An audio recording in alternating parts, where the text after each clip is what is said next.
رمضان کی برکات کس سے ملیں گی اور کون محروم ہو جائے گا؟ آپ نے فرمایا 4 آدمی ایسے ہیں جن کی رمضان اور شب قدر میں بھی بخشش نہیں ہوتی، بس اس سے ہم اپنے آپ کو بچا لیں۔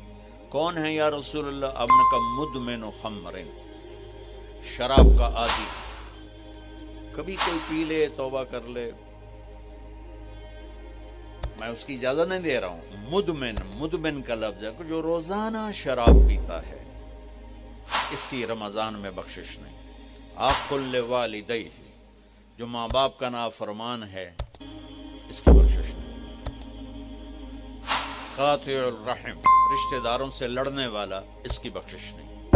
المشاحن، دل میں بغض رکھنے والا، اس کی بخشش نہیں۔